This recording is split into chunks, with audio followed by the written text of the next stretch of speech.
Hello students, 11th class की chemistry में आपका स्वागत है। हम लेसन पढ़ रहे हैं रासायनिक बंध और आणविक संरचना, और उसमें हमारा टॉपिक चल रहा था अष्टक नियम के अपवाद। और अपवाद में आज हमारा तीसरा टॉपिक है विषम इलेक्ट्रॉन अणु। विषम इलेक्ट्रॉन अणु जो होंगे उन पर अष्टक नियम लागू नहीं होगा। जैसे बता रहा हूं मैं, NO जिसे कहते हैं नाइट्रिक ऑक्साइड, NO को क्या बोलते हैं? नाइट्रिक ऑक्साइड बोलते हैं, इसे नाइट्रिक ऑक्साइड। इसी प्रकार NO2 जिसे आप नाइट्रोजन डाइऑक्साइड बोलते हो, इसी प्रकार ClO2 जिसे आप क्लोरीन डाइऑक्साइड बोलते हो। तो इनमें क्या करना होता है, आप दोनों जो परमाणु हैं उन परमाणुओं के कुल इलेक्ट्रॉनों का योग करोगे, और वो योग अगर विषम संख्या में प्राप्त होता है तो फिर उन पर अष्टक नियम लागू नहीं होता है। तो विषम इलेक्ट्रॉन अणु यानी ओड इलेक्ट्रॉन मॉलिक्यूल, तो ध्यान देना, वे अणु जिनमें इलेक्ट्रॉनों की कुल संख्या का योग विषम संख्या के रूप में प्राप्त होता है तो उन पर अष्टक नियम लागू नहीं होता है, अर्थात वे अष्टक नियम के अपवाद होते हैं। फॉर एग्जाम्पल NO में याद रखना, नाइट्रोजन 7 नंबर पर आता है तो इसमें 7 इलेक्ट्रॉन होते हैं। ऑक्सीजन आवर्त सारणी में 8 नंबर पर आता है तो इसमें 8 इलेक्ट्रॉन होते हैं। तो नाइट्रोजन में 7 और ऑक्सीजन में 8 इलेक्ट्रॉन, टोटल कर लीजिए दोनों का 15, और 15 एक विषम संख्या है। विषम संख्या है तो इस पूरे अणु में इलेक्ट्रॉनों का योग विषम संख्या में प्राप्त हो रहा है, तो फिर इस पर अष्टक नियम लागू नहीं होता है। इसी प्रकार NO2 में आ जाइए, नाइट्रोजन का 7, ऑक्सीजन का 8 प्लस 8, याद रखना अब ये 23 हो गया, ठीक है ना, 23 विषम संख्या में। तो इस अणु में भी, और जो परमाणु है उन परमाणु के कुल इलेक्ट्रॉनों का योग विषम संख्या में प्राप्त होता है, तो इस पर भी अष्टक नियम लागू नहीं होता है। अब क्लोरीन डाइऑक्साइड की तरफ देखते हैं। इसमें क्लोरीन में इलेक्ट्रॉन 17 होते हैं। क्लोरीन 17 नंबर पर आता है आवर्त सारणी में, तो इसमें 17 इलेक्ट्रॉन होते हैं। और ऑक्सीजन 8 नंबर पर आता है, तो यहाँ ऑक्सीजन 2 बार दिया है तो 8 प्लस 8 इलेक्ट्रॉन 2 बार हो जाएंगे। तो आप टोटल करोगे तो ये 33 बन जाएगा, ठीक है ना, 33 बन जाएगा। तो ये भी याद रखना आप कि विषम संख्या में प्राप्त हो रहा है, तो इस अणु में भी इलेक्ट्रॉनों का कुल योग विषम संख्या में प्राप्त हो रहा है, तो फिर इस पर अष्टक नियम लागू नहीं होगा। यह सामान्य सी बात आपको ध्यान में रखनी है। नेक्स्ट हम इसी में पढ़ लेते हैं संक्रमण तत्वों से बने यौगिक। संक्रमण तत्वों से बने यौगिक, तो कुछ यौगिक जो कि डी ब्लॉक के तत्वों से बने होते हैं। पहले ये सुन लीजिए, संक्रमण तत्व ट्रांजिशन एलिमेंट्स किसे कहते हैं?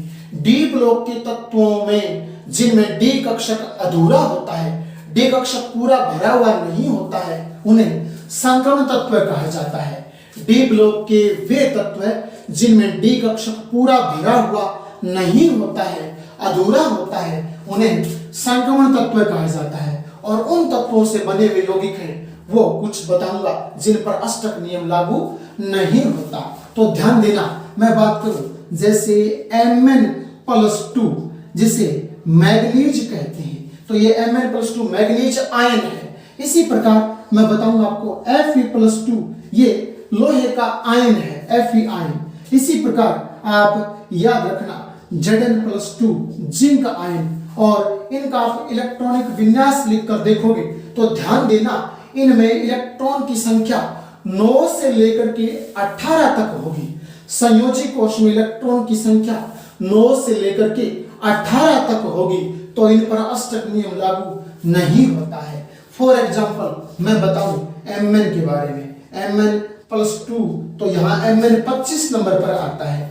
डी ब्लॉक का तत्व है, 25 नंबर पर आता है, और Mn+2 लिखा है, अर्थात 2 इलेक्ट्रॉन आपको बाद में निकालने हैं। प्लस किसी पर कब आता है? इलेक्ट्रॉन निकलने से आता है, 2 इलेक्ट्रॉन आपको निकाल देने हैं।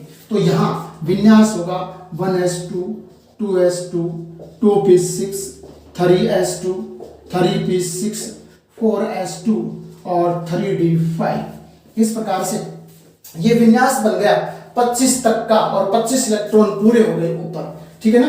अब क्या कर रहे हैं, डी ब्लॉक के तत्वों की खास बात, आपको इनको इलेक्ट्रॉन के विन्यास को पहले क्वांटम के अनुसार व्यवस्थित करना है।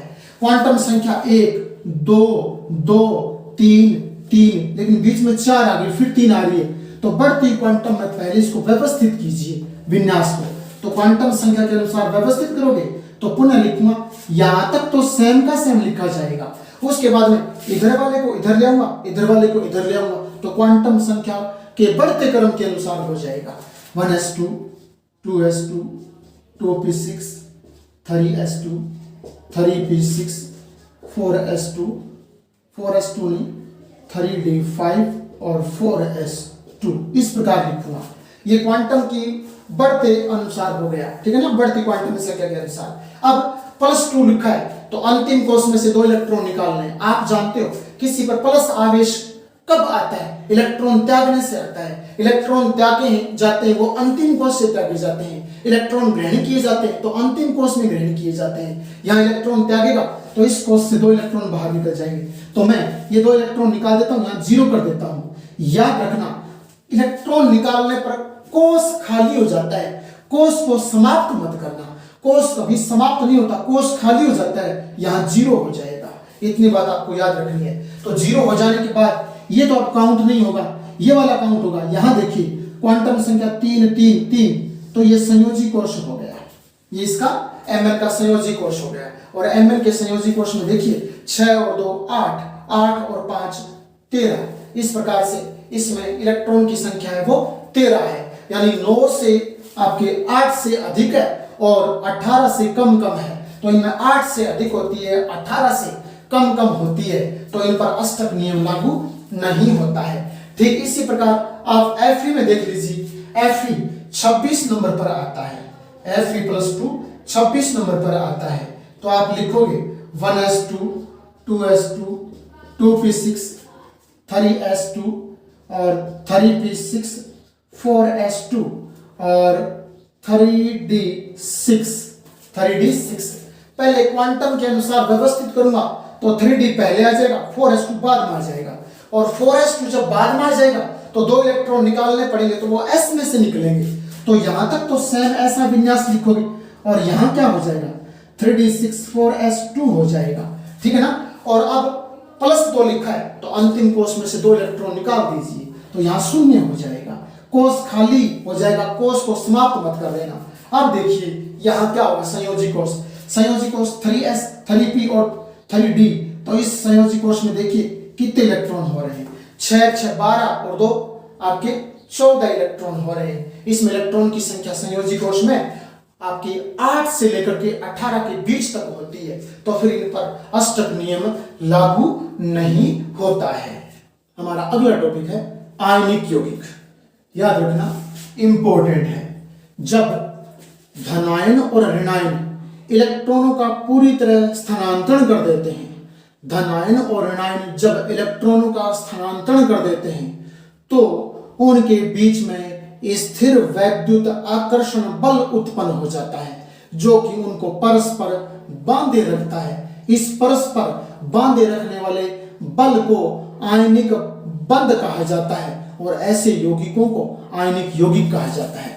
मैं दोबारा बता रहा हूं कि जब धनायन और ऋणायन इलेक्ट्रॉनों का पूरी तरह स्थानांतरण करते हैं, Na सोडियम धातु है धनायन के रूप में होती है, Cl धातु है तो ऋणायन के रूप में होती है। जब धनायन और ऋणायन इलेक्ट्रॉनों का स्थानांतरण करते हैं तो इन पर धनावेश और ऋणावेश उत्पन्न हो जाता है, और धनावेश और ऋणावेश उत्पन्न हो जाने के कारण ये एक दूसरे को परस्पर और स्थिर वैद्युत आकर्षण बल द्वारा बांधे रखते हैं। उस स्थिर वैद्युत आकर्षण बल को ही आप आयनिक बंध बोलोगे, और आयनिक बंध जिनमें होता है उन यौगिकों को आयनिक यौगिक कहा जाता है। तो ये सामान्य सी बात आप इस प्रकार से ध्यान में देना। और आप एक यौगिक का निर्माण करोगे, जैसे NaCl एक आयनिक यौगिक है, तो क्या होता है कि Na के संयोजी कोष में 1 इलेक्ट्रॉन होता है और Cl के संयोजी कोश में 7 इलेक्ट्रॉन होते हैं। तो Cl